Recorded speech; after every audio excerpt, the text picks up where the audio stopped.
The ResortBoard is a revolutionary electric four-wheel drive personal transportation device. It's the next evolution of the already globally popular golf board. There are some basic new user operating procedures you need to learn before riding a ResortBoard, which are reviewed in this brief instructional video. After watching this instructional video, you'll be required to acknowledge your acceptance of all terms detailed in the ResortBoard liability waiver and release.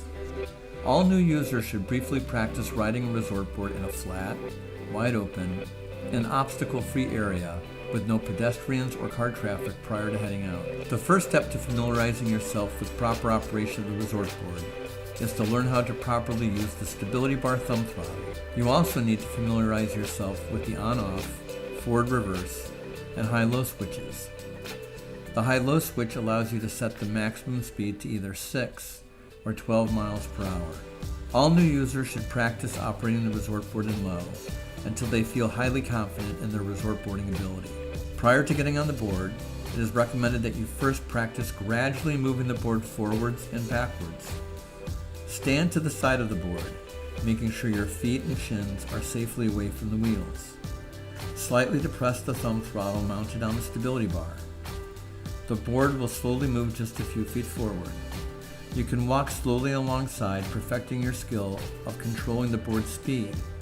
Once again, always gradually depress the thumb throttle and accelerate the board slowly. Next, switch the board to reverse and practice the same skill of slowly moving the board, but this time backwards. Stepping on and off the ResortBoard should be done slowly and carefully, especially if you're on uneven terrain. The proper stance for ResortBoarding is very intuitive. The user should stand in the traditional surfer stance, which is sideways on the board with feet shoulder-width apart. Additionally, your feet should be slightly staggered, with the heels of your front foot on one edge and the toes of your back foot on the opposite edge.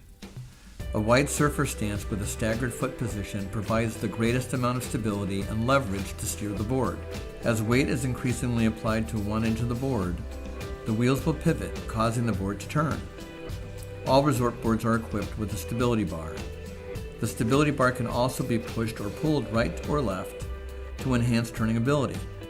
However, the rider should primarily use the shifting of their weight from side to side as the principal way to steer a ResortBoard. To ensure maximum stability, all users should firmly hold the stability bar at all times while the board is moving. It's important to firmly grip the stability bar, particularly when accelerating and decelerating. The stability bar may be equipped with a personal cooler or optional carry basket. It's important to make sure the cooler lid is fully closed and that coats and jackets, when not used, are securely tied around your waist, not placed in the carry basket where they may fly out when traveling at full speed. Use the optional carry basket only for heavy items which will not fly out in the wind, like a camera or picnic basket. The ResortBoard has a variety of features to ensure ease of use and safety, including an internal computer that quickly decelerates the board whenever the thumb throttle is released, as well as an automatic parking brake. Depending on your speed, the board generally takes just slightly more than 1 second, approximately 30 feet, to come to a complete stop from full speed. It's important for all users to always look ahead and operate the board a safe distance away from upcoming obstacles, people, and other ResortBoarders. Looking ahead and anticipating when you'll need to slow down or come to a complete stop is particularly important when approaching obstacles, people. The ResortBoard has sufficient power to climb moderate hills. If the board gets stuck on an especially steep hill, simply press the throttle and walk alongside until you reach a flatter area. When traveling downhill, you only need to continue to provide slight continuous pressure to the thumb throttle to keep the board moving slowly. Even on a steep hill, when you fully let off the thumb throttle, you will come to a complete stop. It should take only a few minutes for most first-time users to perfect basic ResortBoarding skills. If you feel you have not sufficiently mastered the basic skills necessary for safe and proper ResortBoard operation during your new user practice session, you should not go out. When contemplating a stopping point, try to park your board in a way that makes it easy to advance by parking parallel to any obstacles. If you find yourself blocked by an obstacle that prevents you from going forward, just switch your board to reverse and slowly back away until you have enough room to go around the obstruction. You may encounter busy sidewalks where you need to move slowly. and only go the same speed the pedestrians are walking. If on a bike path, keep to one side in order to allow oncoming bikes to safely go by. Be extra careful when riding on the shoulder of streets.